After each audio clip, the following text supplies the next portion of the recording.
Hello everyone, my name is John Toomey. I'm here at Community Voice Channel with Rick Dronzik from the Putnam Antique Center and also Jeremiah's Antiques in Putnam, Connecticut.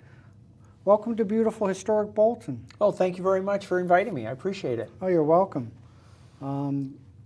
Personally, I'm very familiar with both of your stores, having an antique business myself.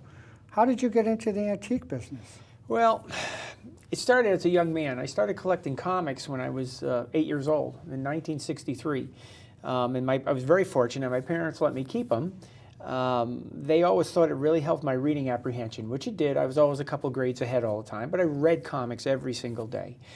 So I collected and I collected and I collected. Well, anybody who's in the antique business is a collector, and that's just how it is. You know, you kind of get there by mistake. And True. then, yeah, and then one of my best friends in the 90s, he collected toys. He got me involved in collecting toys. So now I'm collecting antiques and toys.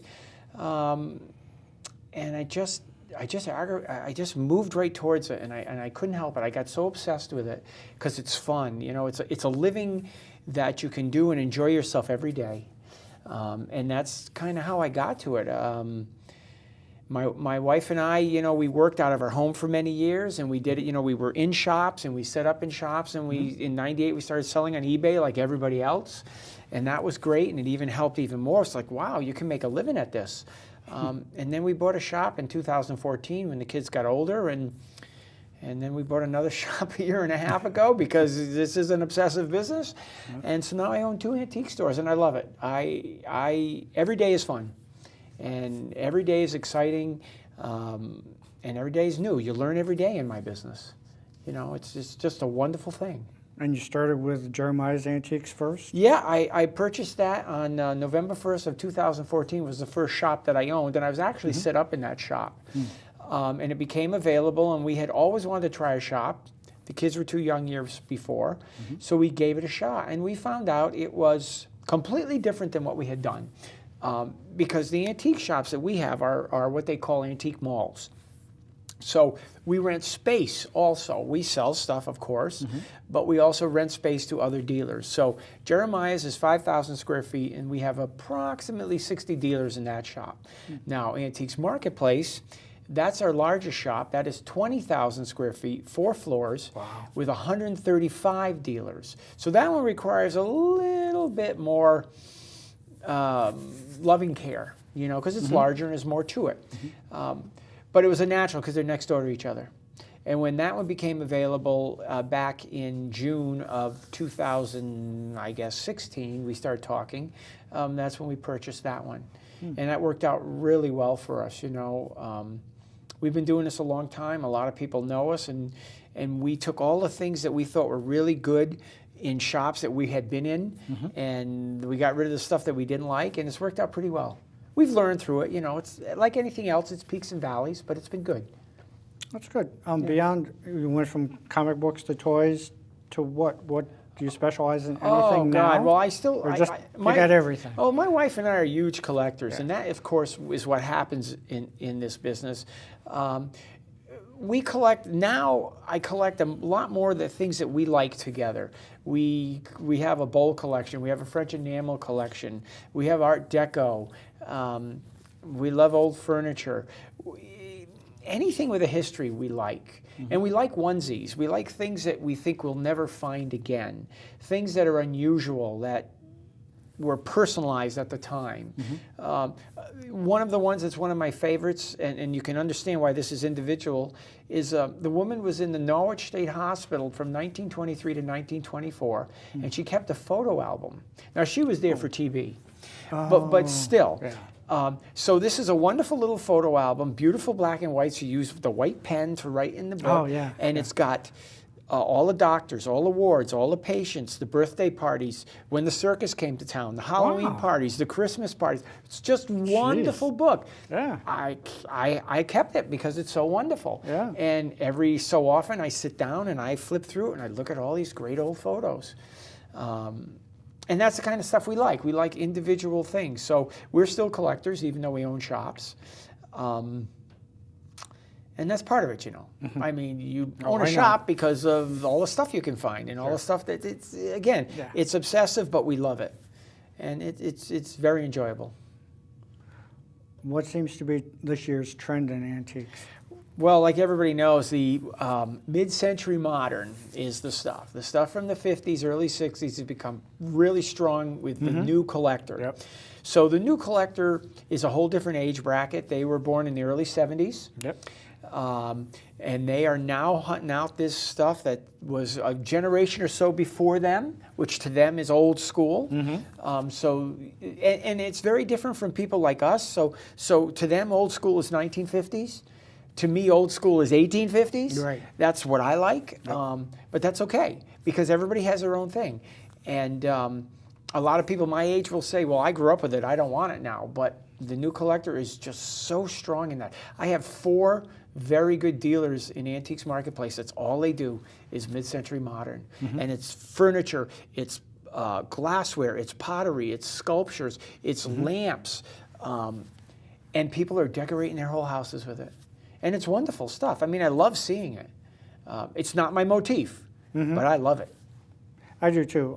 That's not my taste either, Yep. but it is what we grew up with. When it came out originally brand new, that's what Dad liked, Yeah, of course. and Mom liked colonial, so we had kind of an unusual mix in the house. Yeah, colonial has slowed down immensely. Yeah. Colonial, Victorian, Empire, all that stuff has Yeah. slowed because that customer is now getting older. They're not buying. So, That's like all stuff I have. Yeah, well, me too. And you know what? I love it. stuff. Don't get me wrong. Yeah. I wouldn't trade it for anything. Yeah. If I could take it with me when I go, I take it with me. I can't. But I love it. I find it to be very warm. Yeah. How do you find your help? Your paid help? Or do you just rely strictly on volunteers? Well, we do have paid help, of course, but we do have volunteers also, and the volunteers are people who rent space from us. They work on certain days, and again, we're all cut from the same cloth here. Let's face it, okay, including you. We love it, and they love it, and part of our whole process is different than some shops. If you're not in the store working and having a good time and chatting with customers and talking about old stuff and talking about what you think is interesting, then you're not doing it right. Yeah. It's supposed to be fun. Our business is interactive. This is not, going in and buying your groceries and nothing against that. It's wonderful. But ours is fun. You come to our shop to talk and to chat and talk about old stuff. And we expect that. And if I'm walking through the store and one of my people is standing there chatting up people and they're talking about a piece of pottery or glassware, I'm like, yes, this is exactly what it's supposed to be. Our business is interactive. It's not here I want to buy this bare aspen and leave. Nothing wrong with that. Again, ours is completely different. It's fun. You got to have fun in our business. If you're not having fun, you're doing something wrong.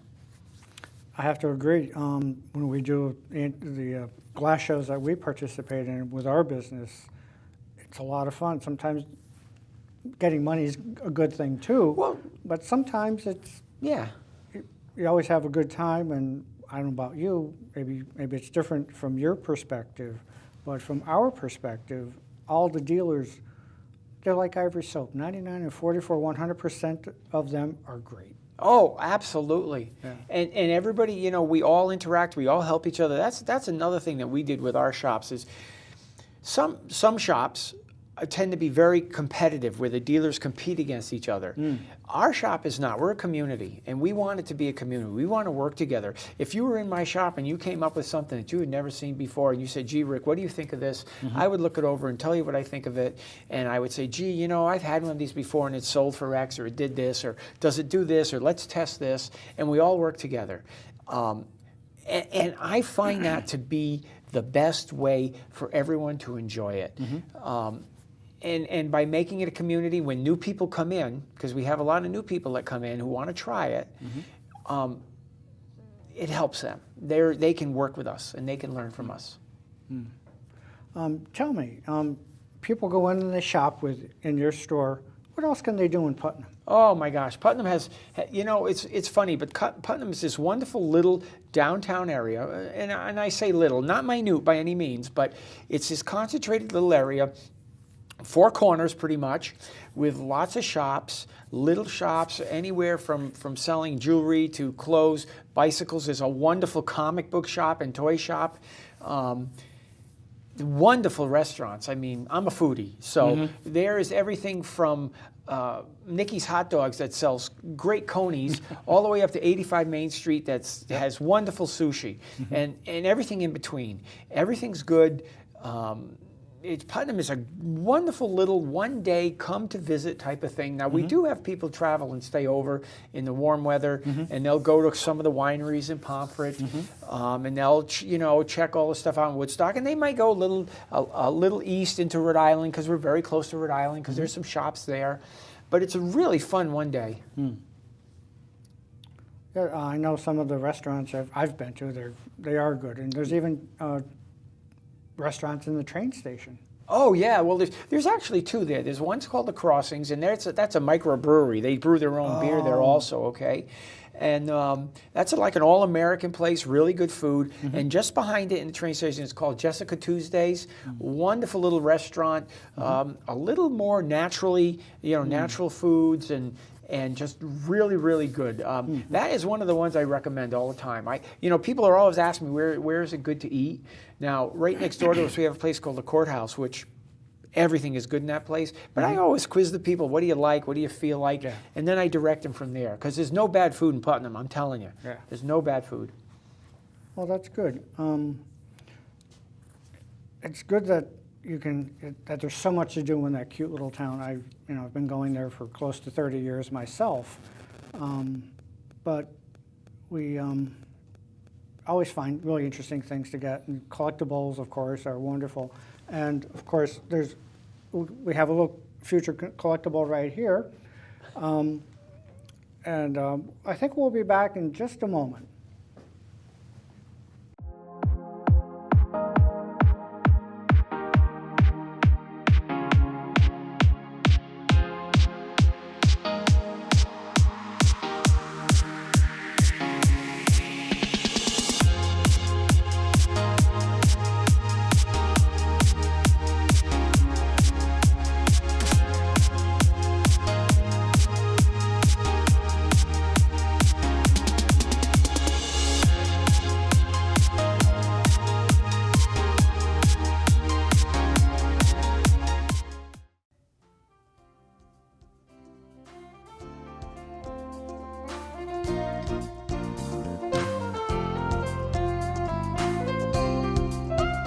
Well, Rick, I'm glad you're able to join us here at CVC. Great little spot here in beautiful historic Bolton. This used to be our firehouse when I was a little boy. Well, it is a beautiful facility. Yeah, it is wonderful. Going back to your business, I know you said that people are interested in mid-century modern. What else are they looking for? Is there anything specific that people are collecting these days? Well, the collectible market has changed immensely from what it did 10 or 15 years ago, and a lot of that has to do with the age of the collector, of course. A lot of collecting is based upon memory, what we remember, what made us feel good at the time. Maybe Grandma gave me one of those, so I'm adding to the collection. Or maybe I had it as a child and I loved it and I want to collect more. So what is happening is we're seeing the things that used to sell from pre-1950 have slowed immensely, okay? But now we're starting to see things more 60s, more 70s, and even, believe it or not, 80s in the toy markets. Transformers and G.I. Joes and Sky Commanders and all that stuff has become extremely popular. And it's this new buyer who's buying their memories and buying their fun back. I mean, think about this. If you go back and think about the years of your life that were the most fun, okay? Everybody is different. For me, I'm looking at 15 to 22, something like that. Before I really had to get serious about life and work hard and had a mortgage and all these things. So you look at that and you go back to finding it. And you go back to having fun, because this item that you buy gives you a memory, and it brings you back right then. It's like listening to a song on the radio, and you remember where you were, right? Yeah. It's the same thing. Yeah. So this is what we're seeing now. And we're seeing people buying much more contemporary type of items. So the antique business, as they say, has changed a lot. We still sell antiques, don't get me wrong. We still sell stuff 100, 150 years old all the time, every day. But we're seeing that slow, and the other market for the newer items, the more contemporary product, increasing because there are more people looking for it. And again, supply and demand. The demand is higher for that. So that's what's happening.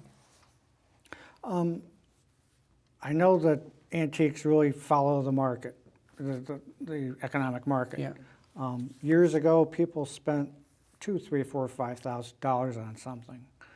Are those customers gone? Well, okay, so years ago, people would purchase items just like they do now in the stock market, and they buy things, and they buy it because they like it, but they also figure it's an investment and that they'd be able to retire on it. The problem is because of this change, a lot of items that used to be extremely strong, and we can talk about Roseville pottery, we can talk about Heisey glassware, we can talk about Carnival glass, we can talk about a lot of those things. We can not mid-century modern, Victorian, Empire. Those items have slowed. Now they still sell. Don't get me wrong. They sell, but at a reduced price. Furniture is down 50%. The older furniture. Okay. That's all? Well, yeah, I mean, it's just the way it is, 50, Yeah. 60%. Yeah, it's sad. And at auctions, you can't give the stuff away. We do sell a lot of furniture out of our store, both stores. The only thing is we make sure our prices are moderate, and they have to be moderate. Yeah. And to give you a quick example, an oak bow front china cabinet that used to be the cat's meow, and they would $400, $500, $600. $5.95 was pretty much 15 years ago the price. Now $2.25, $2.50. They've come way down because there are just less people who want them, who want that style. And don't forget, the china cabinet is what houses all the little Hummels and all the little snow babies and all these little things that people don't collect as much anymore. Right. So everybody's out looking for newer type of items, which is kind of great, really, because now we dealers can expand our horizons. We can go out looking for new stuff. Oh, yeah. And yes, okay, I used to sell a lot of Universal #1 meat grinders, and I don't sell them anymore. But that's okay. I'm moving on to something else. No. And my obsession is finding those things. And most of the dealers in my shop, I call us all great hunters. We're out hunting, we're out looking all the time. Everybody has a different way. They go to yard sales, they go to flea markets, they go to auctions. Everybody has a different method, but their fun is to go out and find it. You know who Mel Fisher is? The gentleman who found this off the coast of Florida. He found the Spanish galleon. Oh, yeah. Yeah, I feel like that every day. I feel like I'm out on the hunt every day. Yeah. People are calling me. We're going into houses. We're looking at stuff. I still get butterflies before I go to a house call because it's exciting and fun, and I do not know what I'm going to find. That's true. And I'll call. People will call me, and I'll say, "Okay, what do you have?" And I kind of quiz them a little bit, and they'll tell me. But you won't know what? When I get there, they have that, but they have lots of other stuff. It's so much fun. Yeah. Yeah, I've had that same experience going to estate sales. Exactly. And you find who knows what. Yeah. You're not going to buy one of the bigger items, most likely, but you can find this most unusual little thing. Yeah. Now that big thing. That exact feeling that you and I get going to do that is the exact feeling how people get coming to our shop. Because they're looking for what's new, and our job is to bring new stuff in for them. That's why my philosophy has always been a lot of dealers. I mean, I have dealers who would love to rent lots and lots of space, but I try to keep it limited because we do better with more dealers, because more dealers bring new, fresh items in every single week, and then there's fresh stuff for you to see. So this week you came in and you looked and you saw this and you saw that, and that was cool, and you might have bought this. If you come back in 3 weeks, it's a lot of new stuff. And that's what keeps you coming back. And that's why we keep coming back to your shop. Absolutely. And you may mention to us, gee, I'm looking for this or I'm looking for that. And we'll put at the end of the month when everyone gets paid, we put in a newsletter. And we'll put what people are looking for. This has been good. People are looking for this. And you would be surprised how the stuff comes out. Because as you know, we all have lots of stuff at home. We certainly do. And we don't have enough room to bring it all in there all the time. Nope. So when we put that out, you would really be surprised. We have one client, I call them clients, customers, and they collect old hair combs, Victorian hair combs. yeah. And she came in, when she first started coming a couple of years ago, we put it in the newsletter, and we see them every 10 or 15 days because there's new stuff coming all the time. And they have a great time adding to the collection, and they have great fun. Yeah. And it's enjoyable. Yeah, we try to go on Thursday, early Friday before Mom and Pop show up on the weekend. Yeah, weekends are busy. Because yeah, weekends no are doubt. busy, and that's when all the merchandise really just disappears, and Yeah. we can usually find things then. That's when we're filling. You're absolutely correct. You know, Thursdays and Fridays, you're filling for the weekend. Yep, that's where we go. Yep, absolutely, because the weekends are extremely busy in our shops, which is wonderful. I'm no, very, that very is- happy, no, let that's- me tell you. yeah.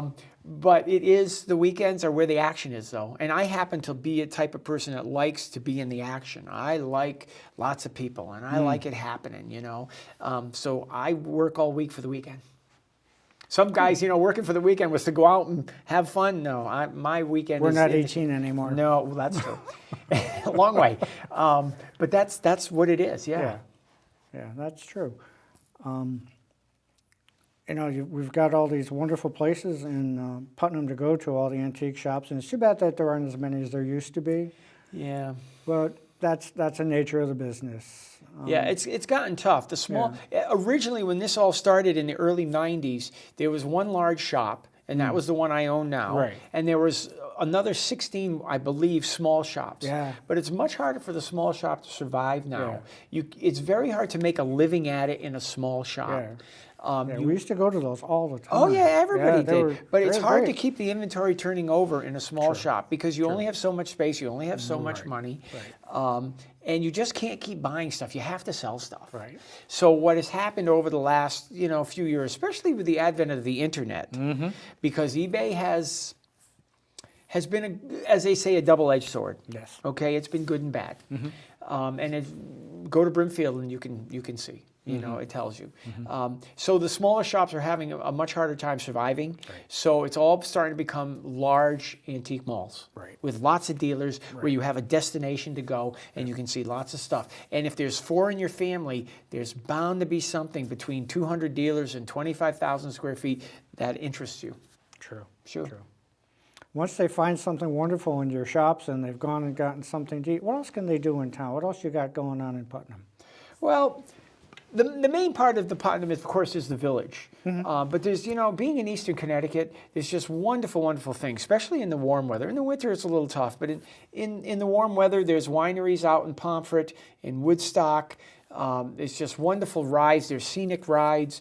There's a whole lot of just kicking back and just relaxing type of stuff, you know? And I think a lot of us need that. I think that just like antiquing is poking. Yep. No, I'm not going on a mission and I'm not going to get that and I'm going to get home. I'm out there just poking and having fun and looking at everything. And it takes time, and it's supposed to take time. Yeah. So is there any other events that are coming up in the... Well, there's all kinds of events. Putnam, if you go to discoverputnam.com, you'll find that they have a whole list of events. We have one of our big things is First Fridays. Which is the first Friday of every month, starting in May and going to November. Okay. And they close the streets down. And Oh, they have really? and they have all wow, kinds we've of missed vendors. that. Yeah, and all the shops are open till 8 o'clock. And Oh. there's just all kinds of fun stuff going. There's bands, there's music. Each one is themed. But you'll find those themes on discoverputnam.com. We have a 4th of July event. We're working on a pop culture event for the end of August where it's all going to be about the 60s and 70s and cosplay and all, Lost in Space and Man from U.N.C.L.E. and just all that cool stuff that we all remember as kids. Yeah. We're working Some on of that. us remember as kids. Yeah, of course. We watched. Some of us watched it on first run. Some of us time, watched it yeah, on reruns. yeah. But it was just, we're every month there's stuff going on in Putnam, and they're always working on it. And we also have the Bradley Playhouse, which is a diamond. right next door to you. Yeah, that has been written up Yeah. in Yankee Magazine and the Boston Globe as one of the top 10, theaters in New England. Off Broadway, basically? Yeah, but we have like 3 troops that are using the facility Oh. all the time. Yeah. I know I just bought tickets for Rock of Ages, which starts April 20th, and that's awesome. They did the Buddy Holly story last year, which was phenomenal. It's like semi-professional. It's wonderful. Yeah. Yep. what else do you think people would like to know about Putnam and your business and your shops?